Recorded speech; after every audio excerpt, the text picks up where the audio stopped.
മുഅ്മിനീങ്ങൾ നടന്നിരിക്കുന്ന സദസ്സാണ്, നിക്കാഹിന്റെ വേദിയാണ്. ഇതിലൊക്കെ മഹത്വം റഹ്മുറഹിമാനാവട്ടെ ഈ സദസ്സിന് പ്രദാനം ചെയ്യട്ടെ.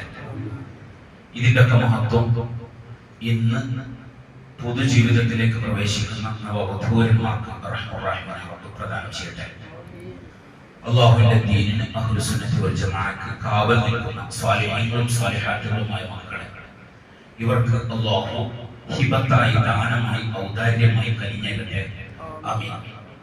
ഈ സദസ്സിൽ സംബന്ധിച്ചതിന്റെ ബർക്കത്തുകൊണ്ട് നമ്മുടെ ജീവിതവും അല്ലാഹു റാഹത്തിലും സന്തോഷത്തിലുമാക്കി തരട്ടെ. നമ്മുടെ മക്കളെയൊക്കെ അല്ലാഹു നന്നാക്കി തരട്ടെ. ആമീൻ. പരിശുദ്ധ റസൂൽ സല്ലല്ലാഹു അലൈഹി വസല്ലം തങ്ങൾ ഇങ്ങനെ വിശദീകരിക്കുന്നുണ്ട് വിവാഹത്തെക്കുറിച്ച്. അന്നാകിഹുല്ലദീ യുരീദുൽ അഫാഫ, അല്ലാഹുവിനെ ലക്ഷ്യീകരിച്ച് ദീനിനെ ലക്ഷ്യീകരിച്ച് അല്ലാഹുവിന്റെ റസൂൽ സല്ലല്ലാഹു അലൈഹി വസല്ലം തങ്ങളുടെ നിർദ്ദേശം മാനിച്ച് ഒരാള് വിവാഹത്തിലേക്ക് പ്രവേശിക്കുന്നുവെങ്കിൽ, നിക്കാഹ് ചെയ്യാൻ ഉദ്ദേശിക്കുന്നുവെങ്കിൽ അയാളുടെ കാര്യം അല്ലാഹു ഏറ്റെടുത്തു എന്ന് പരിശുദ്ധ റസൂൽ സല്ലല്ലാഹു അലൈഹി വസല്ലം. അന്നാകിഹുല്ലദീ യുരീദുൽ അഫാഫ, പടച്ചോനെ ഈ വിവാഹം കൊണ്ട് എന്റെ കുടുംബജീവിതം റാഹത്തിലാക്കണം, നല്ല മക്കളെ തരണം, ദീനീബോധം ഈ ബന്ധത്തിലൂടെ കൂട്ടിത്തരണം എന്നൊക്കെ ആഗ്രഹിച്ച് ദീനിയായ താല്പര്യങ്ങൾ വെച്ചുകൊണ്ട് റബ്ബിനെ മുൻനിർത്തി നിയ്യത്ത് നന്നാക്കി ഒരാൾ വൈവാഹിക ജീവിതത്തിലേക്ക് കടന്നാൽ അല്ലാഹു അയാളെയും അയാളെ കുടുംബത്തെയും ഏറ്റെടുത്തിരിക്കുന്നു എന്ന് പരിശുദ്ധ റസൂൽ സല്ലല്ലാഹു അലൈഹി വസല്ലം. ഈ ഏറ്റെടുക്കൽ കിട്ടുന്ന വിവാഹമാക്കി അല്ലാഹു അതിനെ കൊണ്ടുവരട്ടെ.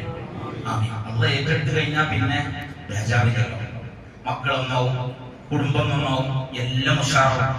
അപ്പൊ ആ ഒരു നിയ്യത്തിലാണ് വിവാഹത്തിൽ കിടക്കുന്നത്. അതുകൊണ്ടാണ് നബി സല്ലല്ലാഹു അലൈഹി വസല്ലം തങ്ങൾ പറഞ്ഞത് ദീനുള്ള പെണ്ണിനെ കെട്ടണമെന്നാണ്.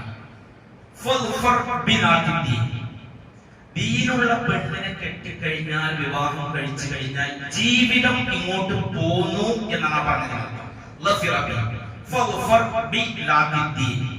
ദീനുള്ള പെണ്ണിനെ കല്യാണം കഴിച്ചു കഴിഞ്ഞാൽ ജീവിതം ഇന്ന് കിട്ടി, ജീവിതം ലഭിച്ചു, മോനെ നിനക്ക് ജീവിതം കിട്ടി എന്നാണ് ആ പറഞ്ഞത്.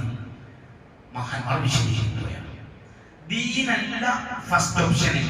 ദീനിന് പ്രാധാന്യം കൊടുക്കാത്തൊരു ബന്ധമാണെങ്കിൽ ആ ബന്ധത്തിന് അല്ലാഹു ബറക്കത്ത് ഊരിക്കളയുമെന്ന് പരിശുദ്ധ റസൂൽ സല്ലല്ലാഹു അലൈഹി വസല്ലം.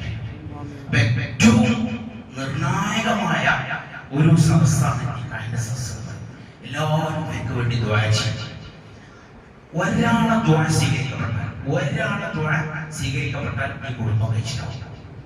അപ്പൊ നമ്മൾ ആരും ദുആ ചെയ്താൽ നമ്മൾ ഉള്ളിൽ തട്ടി ദുആ ചെയ്യണം, ഇവർക്ക് ഹൈറായ ജീവിതം ഉണ്ടാവാൻ.